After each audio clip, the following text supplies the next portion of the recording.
Yo, what's going on, people? It is your boy Rel, and I'm back at it again with another video. Been a while since I put a video on YouTube, but I'm back, man. So I'm getting right into it, man. So if you follow me on Twitter, I had my little rant about the 400,000 copies that NBA Live has sold and the 5 million that 2K has sold. Congratulations once again to 2K Sports for dropping 5 million. Great accomplishment. Now what we're talking about is that this video, I'm kind of talking about that issue. I'm talking about EA as a whole right now. So EA Sports Basketball as a whole. Let me get that right. So first off, EA Sports Basketball, these devs, these producers, these directors, developers, whoever you want to point the finger at, the suits, whatever. I have a question for them. If y'all watch this video, because y'all watch my videos on Twitter, I see y'all, I be peeping y'all, so I know you'll be watching my videos. So if you ever happen to come up in here, I want y'all to ask you this. When y'all drop these games for NBA Live from 14 to 18 now, what do y'all think of y'all product, honestly? Do y'all honestly think that y'all product is really up to par to 2K? Do y'all think it's like on the same level? Do y'all think it's subpar at a certain standpoint? Do y'all think it's actually better than 2K? This is the question I would love to ask, though. Now, like I said, I am a diehard NBA Live fan. I love NBA Live, but I play both games, and I have to admit, every time, no, I am an NBA Live guy, but I do play 2K, mainly offline, but I do play 2K, and I can point out the good and the bad with 2K, and I can point out the good and the bad in NBA Live. So I'm very fair with either or. I am just an NBA Live, I guess you could say, YouTuber. I like to say supporter, but with that being said, to the EA devs and stuff, what do y'all think of y'all product, honestly? Because sometimes when y'all give us information, y'all keep saying, yeah, this is going to be a different year. We're going to be a lot groundbreaking, this, that, and the other. But when you compare NBA Live 16 to 18, there ain't nothing.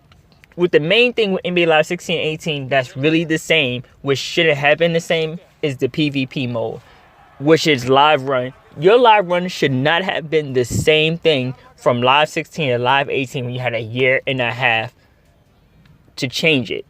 It's just, that is unexcusable, honestly. I mean, and the reason I'm saying is because when I think of 18, I'm really just thinking of NBA Live 17.5.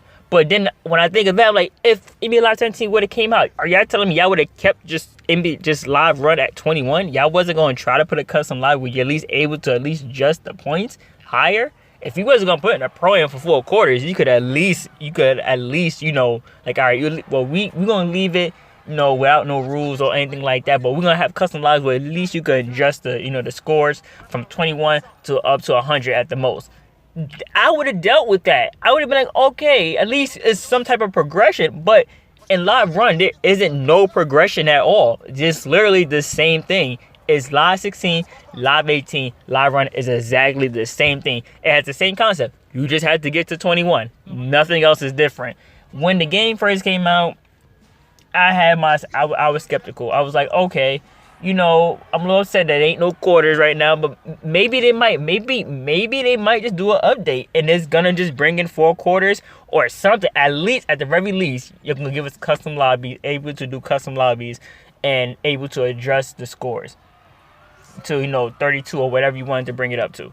But y'all didn't even do that. Y'all gave us a 3v3 court, but that's because people was crying about it. Like, yo, we need something more than 5v5. It's not enough.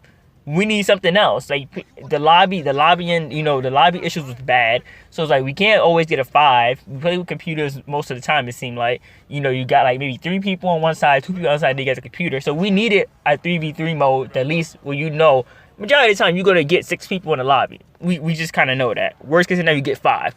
So it's like, okay, but what do you really think of your product? Do you really think your product is really that good? Like, I'd rather y'all just say, we got these concept ideas that we are trying to put in this game, and it's gonna be a couple of years. But once we get everything, the gameplay and the concept ideas all together, we promise you it's gonna be a new experience. I believe they said it's gonna be a new experience in this game, at EA Play, and it really wasn't. The only new experience was the live events, which I appreciate. I enjoyed their live events. The Pro Am Tour was great. It was just underutilized. And I'm trying to think of something else that's in the game that was in 18 that's not in 16. Great, still saying, the play styles are cool. They're good. They utilize right. You might need more, or you might have to change up a couple of play styles that are kind of similar. But they gave us roster editing, which we've been asking for since Live 14. Finally, so we just wouldn't have to wait 4 years. But that's cool. Hopefully, they add more to roster editing next year. With the creative player, because it's very basic, but it's their first year bringing it back, so we're gonna let them live off that. But yeah, I just want to really know, like, what do these devs think? Because I really think that I honestly think that they kind of think this game is really, really good, and it's really, really not. And I really hate to say that, but like, they have to be realistic. Y'all game 1 out of 10. This is me being a fan. I'm gonna give y'all probably like a 6. Like a 6.5, honestly. Like, when I compare it for feature to feature, gameplay to gameplay, I'm giving it a 6.5, honestly, man. I'm giving it a 6.5. I will give it a 7, but there's a lot of flaws in the game that needs to be fixed. And just the fact, I'm not talking about the whole game itself, the gameplay and then the features and all that. I'm giving it a 6.5. The only way I'll give it a 7, I don't even know, bro. I don't even know. I can't even tell you how I can give this game a 7. I give it a 6.5. I saw 6.5.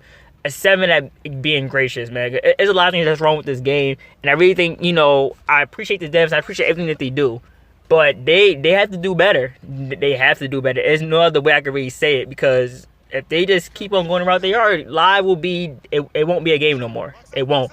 And I like all the devs over there for the most part. And I hate to say you gotta get you a whole new staff with some more dedicated people, because I really do think that they love, some of them, I really do believe they love what they do, but some do it for a paycheck, or they just good at it, or quote unquote they're good at it. But I really don't feel like these devs really know how mediocre their game is, honestly. And I think it's a wake up call. People really need to kind of call them out on it. And if they do that, if they Live 19 is to make it, not to make it or break it year, but it's really to make it or sell it type of deal. If the Live 19 is gonna be really good, and you're gonna have your pro-am, your 4-quarter pro-am with the rules and everything, with the, custom lobbies with 21, and you could customize that and this, that, and the other. And this is, like I said, this is excluding gameplay. Gameplay got to be great, but if you got these type of things in Live 19, at least set you up for a greater future for Live 2020. Because, like I said, if this game only really sold 400,000 copies, which I thought it would sell probably 350 to 550,000 copies, but I'm saying this now. I think Live 19, is going to sell if the game is done correctly. I mean, like, everything is mainly good. Like, games are always going to have their flaws, but if this game is done correctly, and they have the right features and the gameplay is really good, this game will sell 700,000 copies. 700, I'm gonna say 800,000 at tops. That's best. That's what they're gonna do. And then in Live 2020, the success of Live 19 will carry over to Live 2020, and Live 2020 will be the successor for finally hitting 1 million copies. But with people that think it's gonna get thought Live 18 is gonna make 1 million copies, I'm sorry, man, that wasn't happening. But let me know what y'all think about this video, man. Let me know. Like, comment, share, subscribe if you really enjoyed this video. I really appreciate it. I hope you enjoyed the gameplay that I have on there, man. I played a pretty decent game, I think. So let me know, do you really think EA really think that their game is really good, or do you think they're just doing it just to bring out a game because they probably have like some type of contract with the NBA? Please let me know in the comments, man. Once again, please like, comment, subscribe, and share if you really enjoy my product. Once again, it's your boy Rel, and I'm out of here. 1.